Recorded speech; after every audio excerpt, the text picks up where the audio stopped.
to thank everybody for attending the media call and in person here today. We have a very special announcement. I'm excited to officially announce that Bellator will be moving from the Paramount Network over to the CBS Sports Network starting October 1st. One of the things that really is exciting for me is now domestic and international events will air on CBS Sports Network, and it'll be live.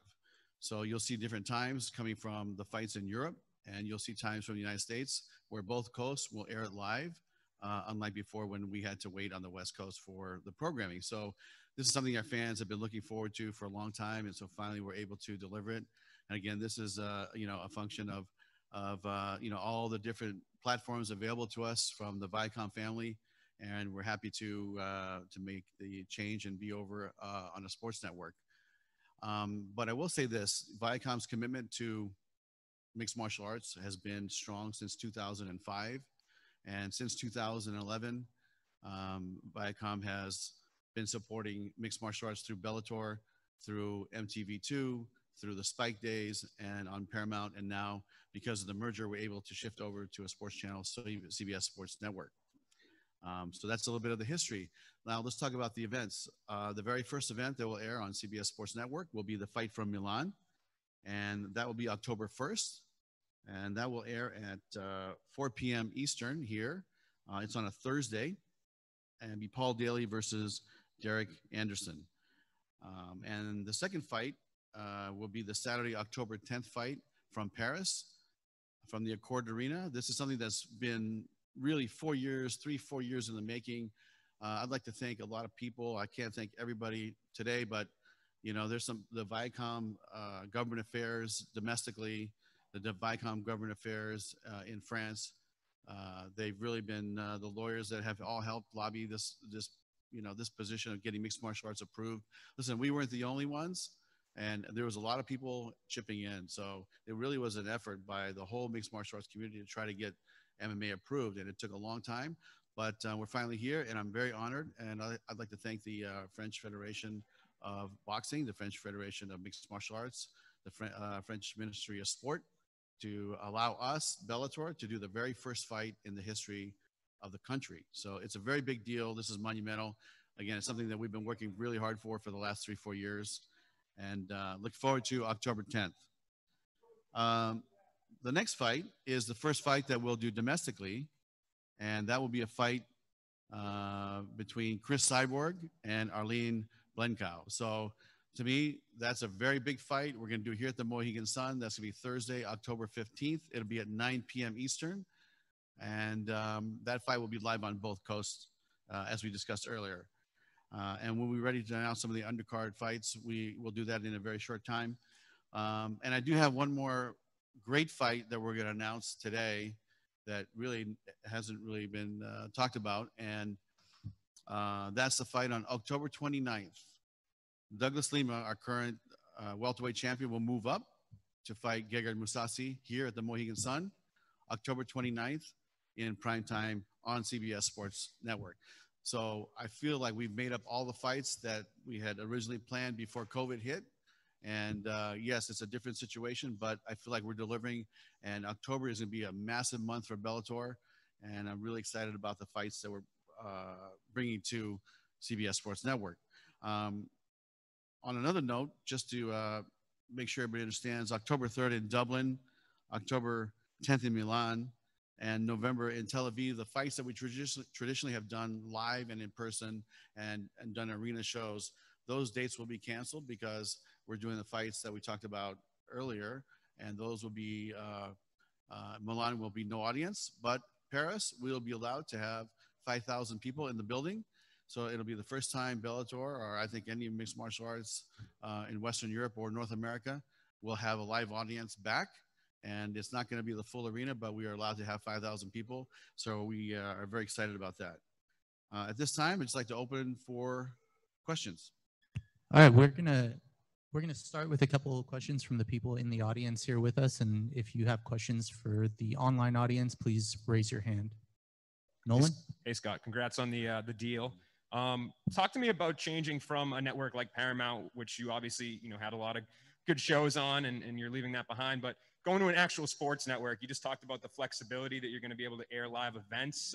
Just talk about how much more of a relief that is to not be asked that question by us anymore. Yeah, it's only been, I think, 6 years, but you know, I got used to the question, and really we tried to find a lot of different solutions, but you know, it just didn't work out. But now, you know, being on CBS Sports Network, you know, a true sports channel, and all the different affiliates that they have. And one thing I forgot to mention, our undercard fights for all these events that we do for CBS Sports Network will air live on CBSSports.com. So people can go to CBSSports.com and watch the fights live, as well as the Bellator YouTube channel. So those would be the two locations that people can come migrate and watch live prelims from anywhere in the world, and here domestically. So listen, I'm very appreciative of Paramount and, you know, all the leadership at Viacom for continuing to believe in mixed martial arts. But you know, when the merger happened, really, that's when things opened up, and we started thinking about, you know, where we could go, how we could start, you know, blowing this brand up a little bit more, and doing different fights on different networks. And you know, to me, this made a lot of sense. And when the offer came, you know, we said okay. So it's a great opportunity for us, and you know, we're going to be in there. I think you'll see a lot of you know, HQ, CBS HQ. You'll see us on the .com. You'll see a much bigger presence of Bellator around the whole platform. Going along with that, I'm sure one of the questions a lot of people wondering is, could we ever see Bellator jump up and be on CBS, a national, you know, show on them? Yeah, what I will say is, look, this is all one family, right? I mean, this is one, and I think that you know, I mean, to me, it's like I believe that we will get there, but there's other platforms now too. You know, I mean, there's a bunch of platforms on the Viacom, you know, own channels that I'm excited to have conversations with. Let's put it that way. But you know, CBS Sports Network, they've been great to work with. It's been a lot of fun, and I think you'll see us, you know, cross-pollinate with all their other sports from time to time, and you'll see a lot of presence of Bellator in the future. And I know when mixed martial arts was legalized in France, you had actually issued a statement at that time talking about how excited you were and how you wanted to go there. How important was that to you to be the first one of a major promotion to hold a show in France? You know, I'll tell you, it's been a battle. You know, I mean, to me, we thought it was going to happen 2 years ago. We thought it was going to happen 3 years ago, 1 year ago. But, you know, it kind of reminded me of California a little bit, you know, when they gave us the first show back in 2006. And it kept getting postponed, and a lot of politics in the sense. And, you know, I feel like there's probably 3 or 4 people that would love to have the first show. And the fact that they gave it to us makes me feel really strong about going there and, you know, doing this event and continue to do business in France and different parts of Europe that I think we have a really good foothold on. And going along with that, another first is the fact that you're going to be having fans in the arena. Talk to me about the process of figuring out that whole ordeal. You know, how tricky do you think that will be to integrate that into the system you already have? Yeah, you know, so it won't be kind of like a close set like you're seeing, you know, today in boxing and MMA, and even for our shows here tonight and tomorrow. You'll see more of an open arena. But you know, this is something that we didn't, you know, we don't regulate what the country and what the city will allow. It's really decided by their health department, and we had to get it approved by the Viacom COVID task force, which we did. And, you know, France is already currently doing boxing and different events where they allow limited, you know, audience. And so, you know, they gave us the number of 5,000. I think the arena holds about 16, maybe 18,000 people. And, you know, France has a big history of martial arts support. And they did a show called the Budo Gala, which was one of the biggest. I mean, they would sell out 2 days of, you know, 18,000 people each day of just forms and weapons and like demonstrations. And I saw some great kickboxing fights in this venue back in the 90s with, you know, Rick Rufus and Rob Kamen and Peter Cunningham, Dita Diafat, all the guys that were the big stars back then. So France has a big history of martial arts. They love martial arts, and we're proud and appreciative to be the first ones in France to do this historic event. In terms of like getting on this kind of network, were there any other networks or platform streaming services are so big now where anything like a Hulu or anything like that also in play along with this, or it was always them and they were always the main option? You know, I'll tell you, we had conversations internally about, you know, do we want to offer this to other vendors, you know, or to other outlets? And the answer was no. Viacom wants to keep this as an internal product. And so I think you'll see us, you know, inside the Viacom family, and maybe on different platforms and different channels. But, you know, Viacom is our home. How important is it to be on a sports network and compared to a network that has regular TV shows and it's just a part of their portfolio? Do you feel it's a big difference in terms of promotion, how it's presented, being in connection with other sports? Is it a big deal? Does it take Bellator and the brand to an even higher level in the sports lexicon? Yeah, I believe in that it will take the brand to a higher level in the sports sphere. But with Paramount, what you got a different audience, right? So, you know, one of my favorite shows, maybe the best produced show on TV right now to me is Yellowstone on Paramount. And I love that show. And it was great to see, you know, I was watching Yellowstone and here comes our commercials, right? So you have 7, 8, 10 million people watching Yellowstone, and they're not all mixed martial arts fans. They're not all sports fans, but, you know, they're getting the Bellator messaging. And so to me, that's a different audience that would come over and migrate to watch our fights. And now I think you'll see a much more, centered sports fan that comes and tunes in to these fights. But if you look at this lineup, this is a killer lineup for October, and doing 4 fights on CBS Sports Network, and they're all going to be live everywhere in the world, and it's going to be fantastic. How do you feel this move is going to narrow the perceived gap, so to speak, between you guys and the UFC? Do you feel like it's going to really make you guys really on par with them here moving forward? I don't look at it like that. I mean, to me, it's like they're doing their thing and we're doing our thing. That's always been my philosophy. It's like, look, you know, they're in the mixed martial arts business and we're in the mixed martial arts business. And yes, we do have, you know, the best light heavyweight division in the planet. I can tell you that for sure. But other than that, like, they're doing their thing. I wish them luck. You know, we're doing our thing. And you know what, combined, you know, I mean, you know, it's, we're all helping rise the tide of mixed martial arts and contribution. But, you know, they might not look at it like that, but it is what it is. Question from the audience here, Damon. Hey, Scott. Congrats on the move. I was curious, and I apologize, I didn't think this was addressed yet. What's going on with the DAZN deal? Oh, you know what? I know there's still dialogue with us and DAZN, and, you know, we're just waiting to see what happens and when they get back and start doing big fights again. And I don't really have an answer other than, you know, we're in dialogue and we're just waiting. And I know as part of the restructuring, I know Steven Espinosa is working with Bellator as well now, and I know that you guys did the partnership with Mohegan Sun, bringing in Showtime Boxing as well. You said there's a chance of doing different shows on different Viacom networks. Is there a possibility of still doing something with Showtime in the future? I hope so. And, you know, that's really one of the original networks that allowed MMA to be on there. And Steven has a great knowledge of boxing and mixed martial arts. So, you know, we're definitely hoping that in the future we'll have some dates with Showtime, but it hasn't been fully fleshed out yet. And last thing for me, you mentioned the shows being broadcast in real time. I know that was one of the biggest issues with international shows and then the West Coast shows. How much did that play a part in the broadcast change, being able to have everything at one time, having the shows all air in real time? Because I know that was something you guys have been dealing with for years. Yeah, I mean, it wasn't really a factor in the move. I think the move was more of a corporate strategy shift and the availability of different platforms once the merger is complete. I mean, the merger happened and then COVID hit and then everything just kind of shut down.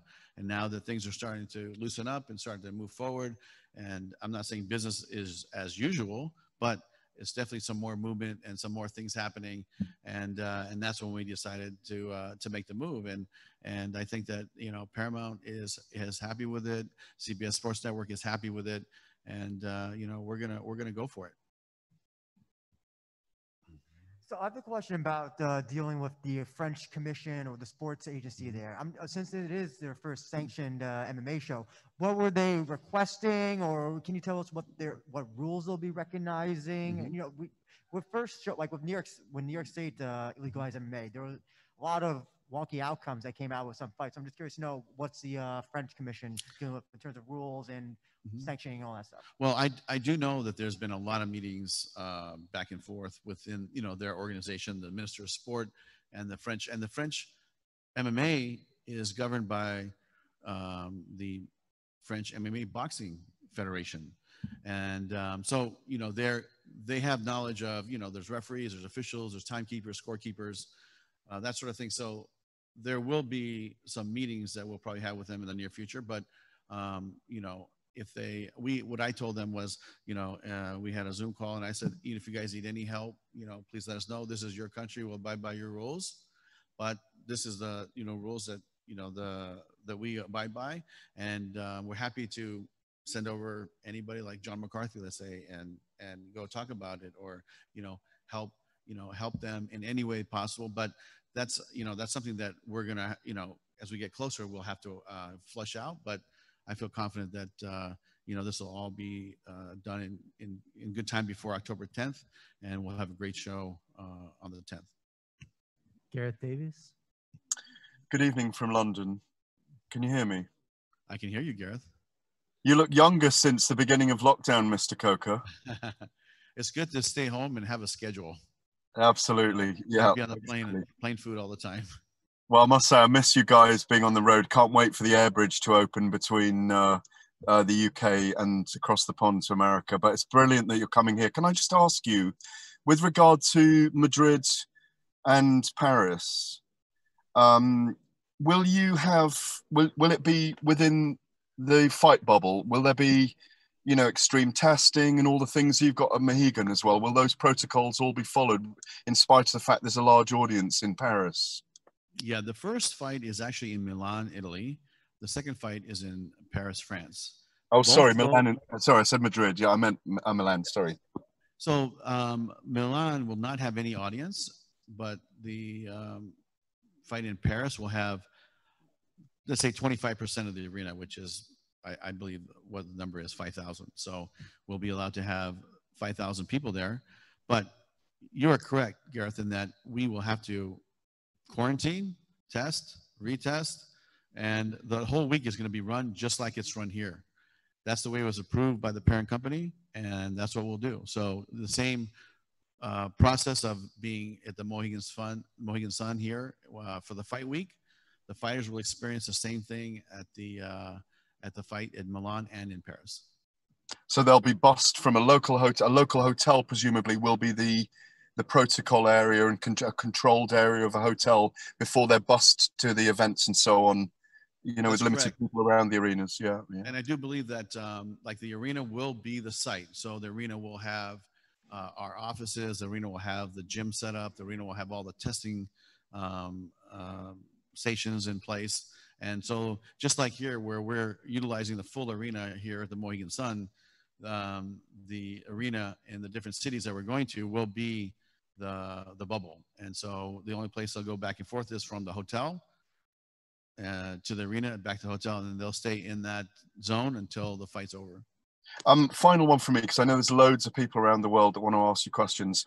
There's been a lot of talk about Chris Cyborg and Katie Taylor potentially fighting, and Cyborg fighting in a boxing match against the Irish boxing star. Would you be happy for Chris Cyborg to have that fight and Bellator to have some involvement in it? You know what? I would be thrilled, because this is a goal that's important to Chris Cyborg. She told me when I signed her, you know, a year ago, that she wants to box and become a boxing world champion. And Gareth, we've been approached by 3 or 4 different, you know, females to fight. But you know, having a boxing fight, a boxing title under her belt is something that she wants to do. My only request is, win, lose, or draw, that whoever she fights will reciprocate and come fight in MMA after the boxing match in 6 months. And then it's fair. To me, then it's fair. Then we would support it and get behind it. But you know, at the end of the day, if this is something she really wants to do, Gareth, we're gonna support her. Sean Sheehan. Just a couple of questions, Scott, about the European scene. The Dublin card you announced earlier on has been cancelled. And at the moment, and for the last few weeks, it's still been on the website. What have the talks been like in Ireland with the Irish government, and when was the decision made to cancel that event? You know, the decision to cancel those events were based upon us getting proper COVID numbers to the COVID task force, then we go to the city requirements, and then there's the issue of getting into the country, right? So instead of having the events that we normally have, including Dublin, because we love going to Dublin, it's like one of my favorite fight towns to go watch events, because you know it's just amazing. They're the best fight fans, and is we're going to create the bubble, and we're going to bring everybody there. So we do have some announcements to make next week that will add additional dates to some of the fights that we're doing in Europe. But the going to each city and going really became a challenge because of the local the rules and regulations by the health department and then the government, and there's some uncertainty and rightfully so. And because of that, we said, okay, we're not going to go to Israel. We're not going to go to Dublin. We're not going to go to London. We're not going to go. And we'll just create a bubble, and that's where we'll go. Paris is something that's very special. We've been working on this for a long time. And so we decided to do Paris as well. But all the other fights will be in Milan, and you'll have an announcement next week. The second, just final one for me as well. Is there any update on the Sky Sports deal? I know the deal ended at the end of last year, but the Bellator cards have been on Sky Sports and on for the next couple of weeks as well. Is there any update on that, on any long-term deal or anything with Sky Sports? Yeah, I think our international sales department is working on that, but I do know that these fights coming up will be on Sky Sports, right? The ones that are from Milan and Paris, or here? Yeah, the ones here. Yeah, this weekend will definitely be on Sky Sports, but I know they're in dialogue, and they've been great partners, and you know, hopefully we'll be around with Sky Sports for a long time. Great, thanks very much. Thank you. Edward Carball.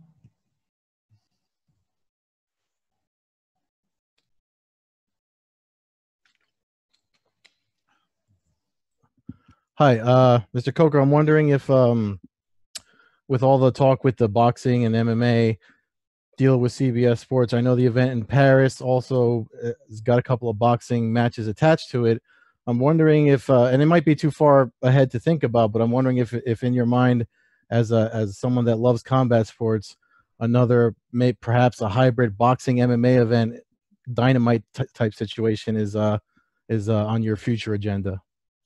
Absolutely. I mean, that's something that is a personal goal of mine. And I've been talking to Steven. In fact, I think Steven is supporting it as well. So I think that, I'm not saying when, but in some point in the future, we will put on a hybrid card that will have boxing and MMA mixed.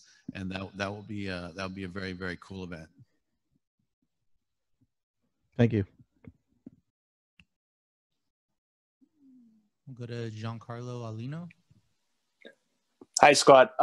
One of the things that have been going on has been that Featherweight Grand Prix. Just curious if there's an update on that. And do you have any other divisions in mind if you wanted to go and do that again? You know what? Of course, the Featherweight tournament got, you know, we had to take a beat because of the COVID situation. And that will continue. And that will continue, I would say, sometime in November. It took us a little bit of time to really start being able to bring the fighters here, like Gegard, like Arlene, that's fighting Cyborg, Blenkau. So it took us time, and Pitbull, all of our star fighters, Gegard Mousasi. It took time for us to get the right, you know, contact or, you know, the process to get them in. So now that we're able to do that, you know, we are going to start picking up the speed on the tournament, and you will see AJ fight Darren Caldwell, and you will see Pitbull continue, you know, his journey into the tournament. And as far as something next year, listen, I love the tournaments. I think that creates a lot. Tournaments create stars. When I worked for K1, that's what I really, really understood, is that, you know, these tournaments, you know, if they're done right with the right fighters, they will create stars. And so to me, I think we should continue the tournament. It's nice to have a 7-fight series within our overall series. I think it works. And I think that, you know, to me, the weight class or the female, I think it should be a female tournament. And, you know, I'm not committing, but I think the 125-pound weight class looks very attractive to me. So speaking of featherweights, I understand Brandon Gertz is dropping down to 145, and apparently he has a fight lined up. Is that something that you're able to announce, or we got to wait a little bit longer for that? I think you have to wait a little bit longer for that. Sorry about that. Eddie Goldman.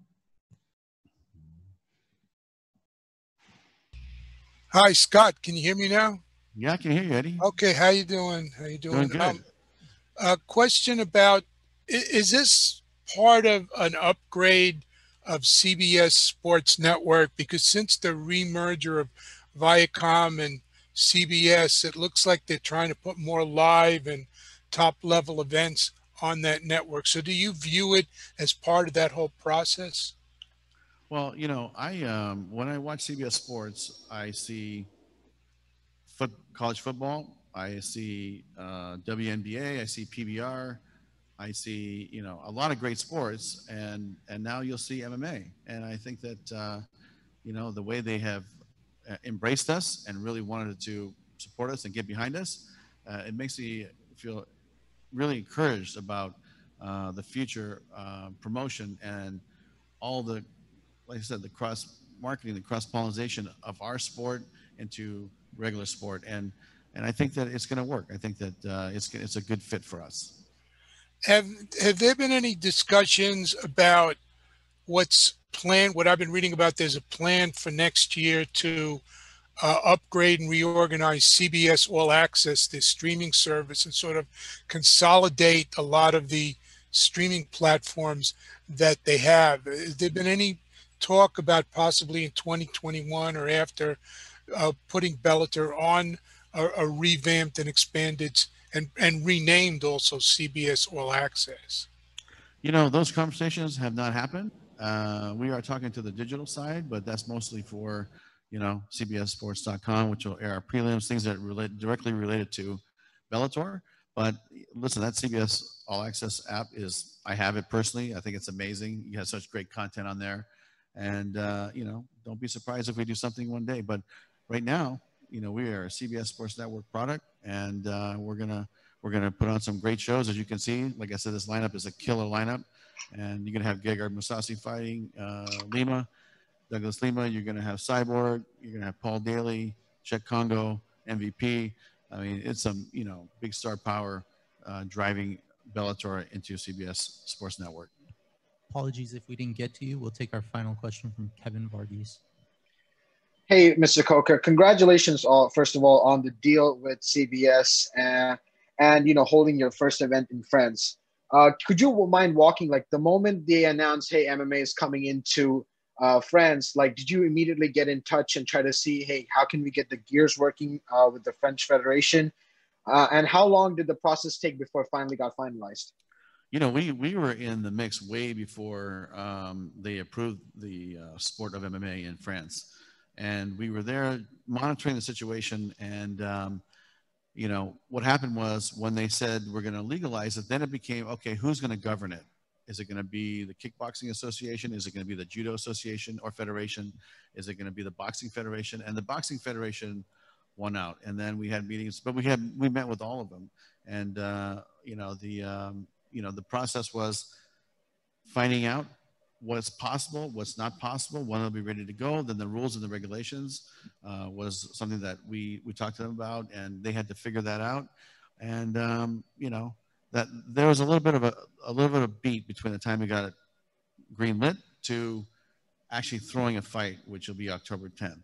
So I think it's probably about a year of time, maybe even longer from the time that it got approved. So, you know, it's been a long process. And I feel like this is the final one, because before it was Toronto, New York City, California was before that, and now France is the final stop to get cleared. I don't know of any other, you know, major countries that actually don't allow MMA. Now I think it's the whole world will be able to watch MMA, and like I said, France is the last stop. So we're proud to host our event there. The very first event in the history of the country of France, and Bellator will be there with Czech Congo in its hometown. It just makes a lot of sense, and we're pumped to do it.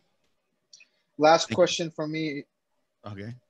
Yeah, sorry. Last question from me is, you know, the UFC always had ESPN as their, you know, big signing, and now you finally have CBS as your big signing. Can you definitively say to everybody out there in the public, we're our own entity. We don't stop comparing us to the UFC. This is us now. Yeah, I mean, listen, we have put on great events, for a while, and UFC has a deal with ESPN, and we are owned by Vacant, which is a CBS, part of the CBS family. So I've always said in the past, even in my past, when I was doing Strikeforce, and Strikeforce was tiny compared to what Bellator is today. Seriously, because we had great fighters in Strikeforce, we had great fighters in Bellator. But as far as the company size and our distribution deal compared to what it is today, it's very small. And the business was small compared to what it is today. So, but they're doing their thing. And you know what? Let them go. To me, it's fine. I don't wake up every day thinking about anything other than how to grow Bellator and how to put on great fights and sign different fighters and grow different fighters. And I think that's something we're very good at. And we're going to keep building stars, and we're going to keep this train going. All right. Thank you very much, Scott. And thank you all for joining us. Make sure you tune in tonight for Bellator 245, followed by tomorrow's Bellator 246. Thank you, everybody. Have a good one.